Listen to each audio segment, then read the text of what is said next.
Bonsoir à tous, bienvenue sur 4 de visite. Elle était annoncée pour devenir la deuxième source de revenus du Bénin à partir de la mise en œuvre des réformes visées aux projections du gouvernement. Cette ambition reste profondément menacée par une succession d'événements. Le coronavirus, on parle maintenant d'une souche plus dangereuse qui affole les nations. L'effet bondit sur les frontières qu'elle barricade à 1000 tours et les actes d'insécurité avec le Bénin, jusque-là épargnés, mais depuis lors et depuis quelques jours donc, touchés en plein fouet. Quelle solution alternative? Comment alors tenir la promesse du développement du tourisme dans ces conditions-là? Le développement du tourisme domestique est-il une option? Nous en parlons donc ce soir sur 4 de visite avec deux invités. D'abord, un artiste plasticien, Sébastien Boko. Monsieur Boko, bonjour. Bonjour. Bienvenue sur mon plateau. Un plaisir. Vous êtes du monde donc le plus touché par les mesures prises pour contrer un peu la pandémie du coronavirus. Vous nous direz tout à l'heure comment est-ce que vous vivez cela depuis 2 ans maintenant. Bienvenue encore une fois sur mon plateau. Merci. En face de vous, docteur Jean Roitinos Aïssi, spécialiste du tourisme domestique. Docteur Aïssi, bonjour, bienvenue sur mon plateau. Bonjour, éminent journaliste. Alors, très rapidement, et comme je le promotais depuis dès le début, une curiosité, Sébastien Boko, comment ça se vit, votre activité, depuis que cette histoire a vraiment commencé? Oui, bonjour Tanguy. Ça se vit, les êtres humains sont arrivés à survivre à certaines choses qui ne les tuent pas, mais parfois les rendent plus forts. Les rendent plus forts dans la mesure où on va au fond de soi pour aller chercher d'autres possibilités. Donc je dirais qu'au début du coronavirus, bien avant, j'avais beaucoup de choses à l'extérieur. Je me souviens en 2020, j'avais un voyage sur Haïti, j'avais pas mal de choses qui étaient alignées. Et dès que la crise a commencé, tous ces promoteurs... En 2010, ça, vous voulez parler du séisme? 2020. Ah non, d'accord. Non, 2020. Okay. 2020. Coronavirus, ouais. Alors. Le corona commençait en ce moment-là, donc tout ça a été annulé, ce qui a fait que je suis resté au Bénin, j'ai travaillé pendant 2020, toute l'année 2020, sans bouger du Bénin. C'était difficile, c'était difficile et une nouvelle expérience, parce que généralement c'est quand on va de l'autre côté, quand on fait des résidences, quand on fait des expos à l'extérieur, qu'on se fait beaucoup d'argent, vu que le tourisme domestique n'est pas très développé, très sollicité par ici.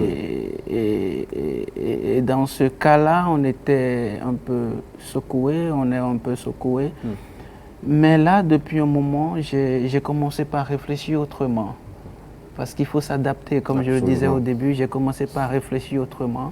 Et je pense que cette difficulté que nous traversons par rapport à la venue du coronavirus ne doit pas durer. Il faut qu'on fasse face et qu'on s'en sorte très bien. Alors, on va explorer tout à l'heure, on va examiner ensemble ces solutions ou ces alternatives que vous envisagez, justement face à cette difficulté qui s'impose à vous.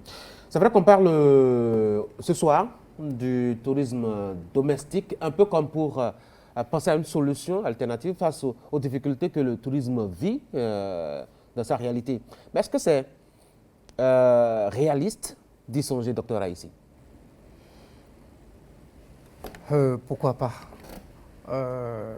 Comme vient de le dire monsieur Sébastien, la vie a des hauts et des bas, et puis nous sommes à un point culminant du bas, mais cela ne va pas nous empêcher quand même de revenir encore à la surface. Je pense que le gouvernement que nous avons là fait tout et met tout en œuvre quand même pour qu'on rebondisse et qu'on aille encore plus loin. En quoi est-ce que le tourisme domestique est une solution? Le tourisme domestique est une solution. C'est vrai que jusque-là, il n'y a pas encore tous les aspects qu'il faut pour que cela puisse aller de l'avant, mais je pense que petitement, nous allons y arriver. Le gouvernement est déjà en train de mettre les petits plats dans les grands. Le simple fait de ramener 26 œuvres, Je pense que c'est d'abord quelque chose.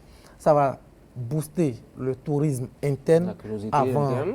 oui, voilà, avant peut-être qu'on ne parle du Oui, mais tourisme Sébastien Bocor vous externe. dira que ce n'est pas la meilleure formule, hein, parce que d'ailleurs, il a dit c'est quand on voyage beaucoup qu'on gagne beaucoup d'argent. Il a dit tout à l'heure. Est-ce que véritablement le tourisme domestique est pour vous une alternative dans le Je fond? pense qu'il faut y songer, vraiment. Je pense que nous sommes 12 millions de Béninois et à peine 100 000 connaissent ce que c'est que le tourisme, ce que c'est que... c'est une idée propre à moi. À peine 100 000 connaissent ce que c'est que le tourisme et la nécessité du tourisme. Il faut aller voir quelque chose à peine. Donc, je pense qu'il faut vraiment y songer. Moi, je me dis, si je vends une œuvre, par exemple, à 500 000 au Bénin, et qu'il y a 100 000 Béninois qui achètent, je vais vivre de mon travail.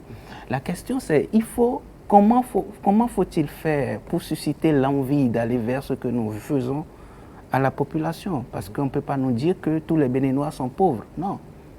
C'est comme partout dans le monde. Il y a des pauvres, il y a des riches, il y a des gens qui, dans leur pauvreté, ont envie quand même de dépenser 5 000 pour aller voir des choses, des belles choses. Donc, c'est comment faire pour susciter cette envie à notre population d'aller vers nos tourismes. Parce Justement, que comment on fait? Les gens ne sont pas habitués à sortir de chez eux, docteur Haïssi. C'est à peine si on envoie les enfants en vacances ailleurs, sinon que ça se passe toujours dans le même milieu.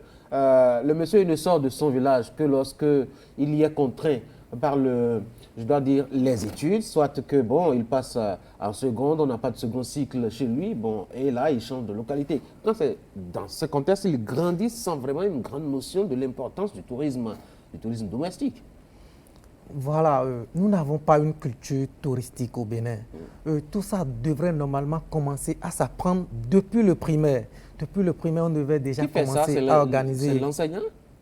C'est l'enseignant qui fait ça ou qui apprend à l'enfant justement la notion de tourisme? Ça doit être inculqué dans le système éducatif. Je remercie le gouvernement qui, ma foi, a fait introduire HTR. Et même aujourd'hui à l'université, il y a carrément une école d'hôtellerie et de tourisme. Oui. Il faut que ça commence par quelque part. Les efforts sont en train d'être faits.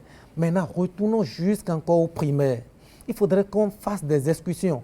Aujourd'hui, je fais cours pour des étudiants d'hôtellerie et tourisme qui ne connaissent même pas ce qu'on appelle Parc Pandjari.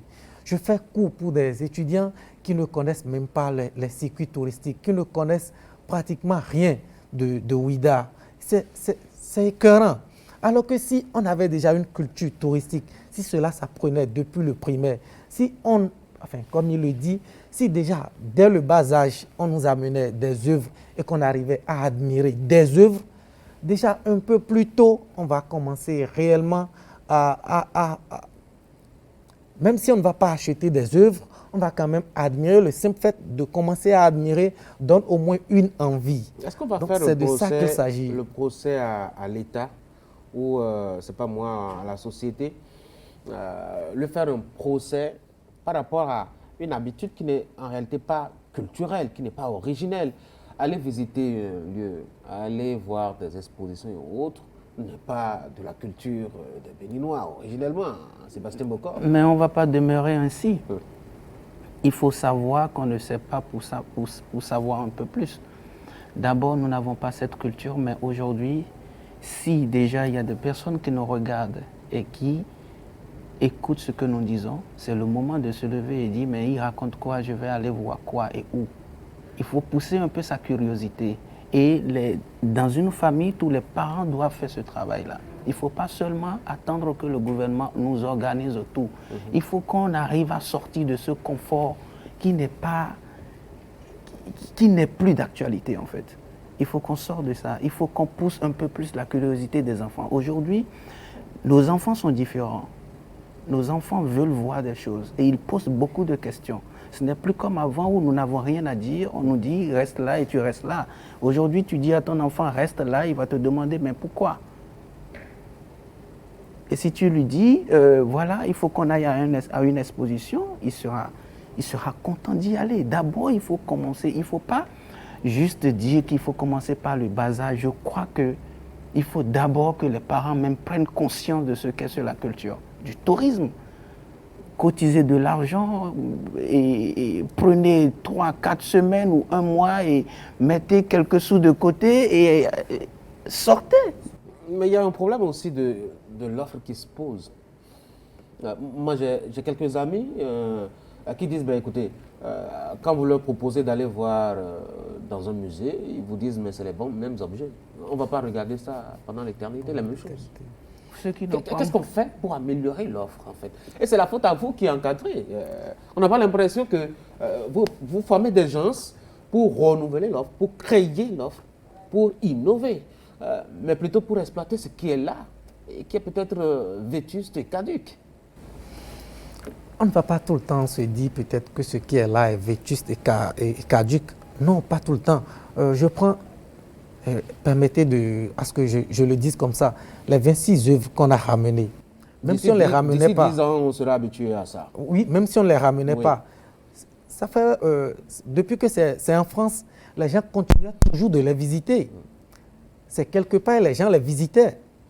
C'est juste cette culture qu'on n'a pas. Moi, je peux dire que j'ai fait déjà le circuit touristique de Ouidah, je l'ai fait plusieurs fois. Et vous n'êtes pas fatigué? Je ne suis pas fatigué.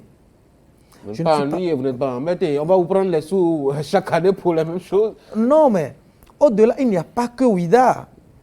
Il y a aussi ailleurs. Depuis peu, on a commencé à parler de Gogo Tinkmon. Mais je dois y aller. J'ai encadré un mémoire sur ça, mais ça me donne envie d'y aller. Et déjà, dans mes programmes, je sais que je dois y aller avec toute ma famille pour ces congés-ci. Mais c'est comme ça. Par exemple, par le passé, je ne connaissais pas Gogo Tinkmon, mais il a suffi que j'encadre un mémoire, il a suffi que quelqu'un travaille sur ça et que je me dise waouh. Enfin, c'est éco-touristique, il faut qu'on y aille. Et puis quand on dit les objets sont vétustes et tout, non, les palais royaux, ça va toujours demeurer comme ça. Et les vestiges qu'il y a dans les palais, ça va demeurer comme ça. À nous maintenant d'inculquer, comme il est en train de le dire, que ça soit au bas niveau. Ça ne revient pas qu'au gouvernement de faire cette promotion. Ça revient à tout le monde. On doit avoir une culture touristique. Il faudrait quand même qu'on quitte un milieu A pour un milieu B pour aller découvrir quelque chose, pour aller voir quelque chose. Même si c'est pour y passer du temps et pour notre plaisir, il le faut. C'est cette culture qu'on n'avait pas. Il faut quand même que maintenant, là, qu'on intègre ça dans nos mœurs. Ça fait beaucoup de il faut. On commence comment? Vous faites comment? Mais on a commencé petitement avec la route des esclaves qui est en train d'être réaménagée. Oui, d'être réaménagée. Avec les palais royaux aujourd'hui qui sont en train d'être réaménagés. Et je pense que le gouvernement est déjà en train de faire un pas. Ça, c'est l'offre. Oui. Mais l'habitude, l'acceptation sociale de faire du tourisme, ça nécessite un travail de longue haleine, Sébastien Moko. Moi, je me base sur la volonté. Il faut que nous ayons la volonté de pousser un peu plus de curiosité. De ne pas rester dans ce confort que je disais. On a fini avec ça. Les parents qui sont à la maison pendant toute l'année et qui ne sortent jamais avec leur famille, leurs enfants, c'est dommage. Imaginez que moi, j'ai connu Gambier quand j'ai 30 ans. Je suis resté au Bénin pendant 30 ans, mais je ne suis jamais allé à Gambier. Et le jour que j'y étais, j'étais presque en colère contre moi-même. Et quoi encore, c'est un ami qui m'a amené, qui me dit « Sébastien, viens, on va faire un tour rapidement ». Et j'étais là-bas, j'ai regardé. C'est ça le problème, c'est que nous n'avons pas cette culture. Et aujourd'hui, le simple fait que tu nous invites autour de ce plateau pour en discuter, c'est déjà énorme. Il faut que ceux qui écoutent savent qu'on a fini avec les idées de « j'ai pas d'argent ». Oui, aller... il faut bien avoir un budget, justement. Il faut cotiser pour. Il faut avoir réglé. Il faut cotiser pour. Il faut avoir réglé des problèmes fondamentaux comme bien manger, bien s'habiller et envoyer son enfant à l'école avant de songer à l'amener à Gambier, Sébastien Moko. Non, je pense que nous n'avons plus le choix maintenant. Nous n'avons plus le choix. Autrement, c'est quelqu'un d'autre qui viendra nous conter notre histoire. Et on ne saura rien de notre histoire, de notre environnement, de notre pays. Et c'est quelqu'un que tu vas rencontrer dans un autre pays quand tu auras fini à satisfaire tes besoins fondamentaux et qu'un jour tu as l'occasion de voyager peut-être parce que tu es un grand homme qui ne connaît rien de son pays, qui connaît que le papier, qui voyage à l'extérieur et que tu rencontres quelqu'un qui a fait le tour et qui va te raconter l'histoire de ces endroits-là et là tu auras honte. Et je pense aussi qu'il faut obligatoirement, vraiment que les parents changent d'habitude, que nous changeons d'habitude. Allez, très rapidement, on va marquer une pause. On va voir un élément témoin qu'on a réalisé sur une localité dans le nord Bénin, juste après les actes d'insécurité qui sont intervenus il y a quelques jours. On est allé voir un peu comment est-ce que la population vit avec justement cette nouvelle réalité de l'insécurité. On va suivre.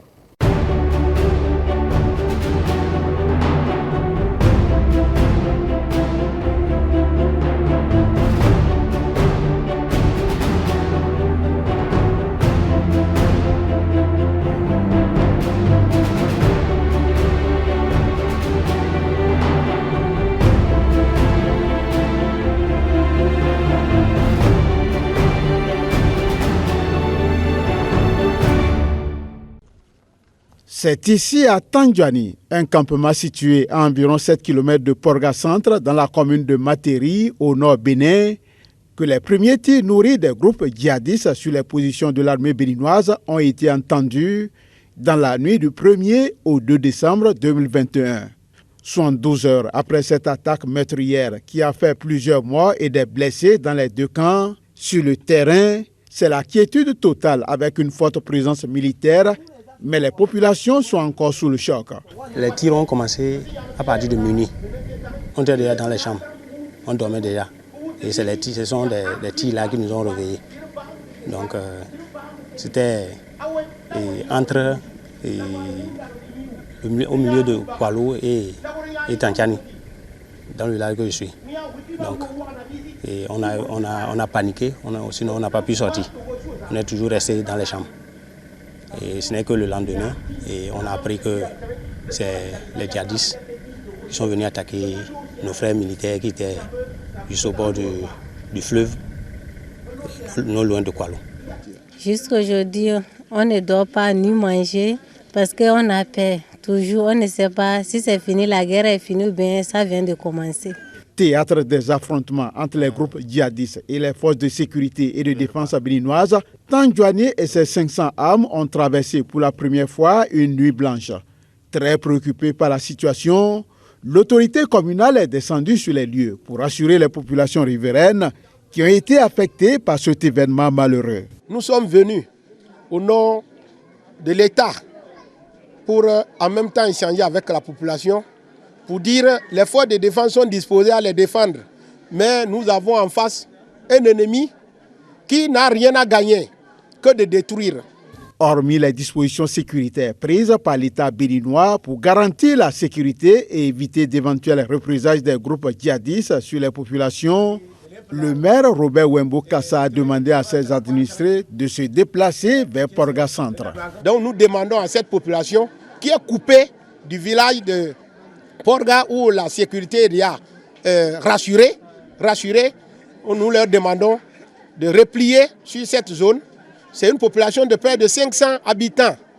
Donc au même moment, nous savons ceux qui vivaient chez eux, un matin qu'on leur demande vraiment sauver les vies, oui, mais nous avons besoin d'avoir un accompagnement pour assurer l'évacuation et aussi créer les conditions minimales pour leur intégration à l'intérieur de Porga où il y avait déjà des difficultés de survie. À peine le message de l'autorité communale passé que déjà certaines populations plient bagage. Si le maire demandait de quitter, on peut quitter parce que c'est lui qui sait à cause de... Il a vu quoi, nous disait que de quitter. Et si le maire a eu l'idée de penser à nos déplacements, c'est pour notre sécurité. Voilà que nous vivons encore un mois où les récoltes ne sont pas finies. Si aujourd'hui on quitte, qu'est-ce qu'on va manger?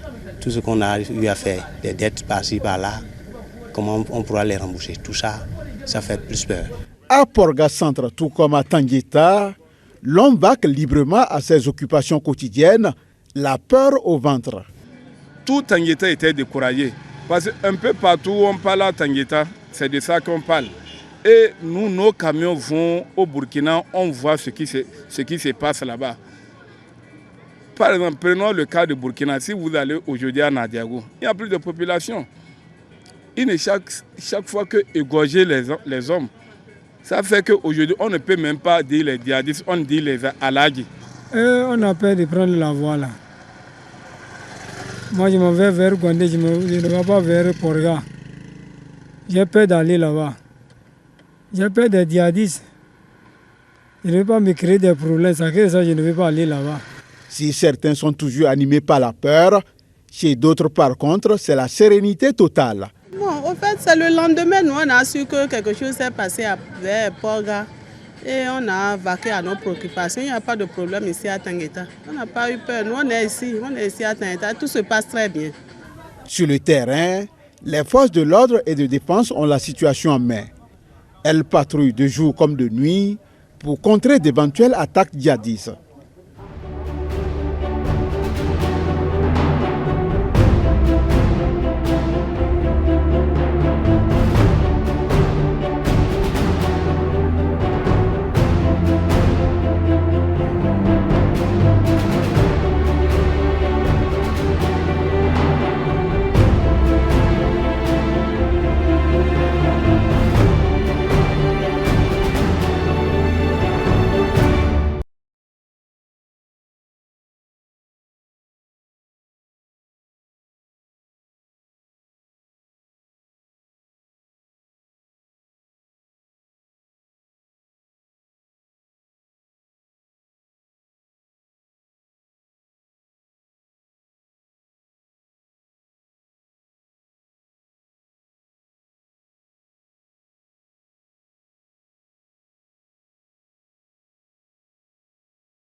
Attention, attention, la Covid-19 continue de sévir. Pour vous protéger et protéger les autres, vaccinez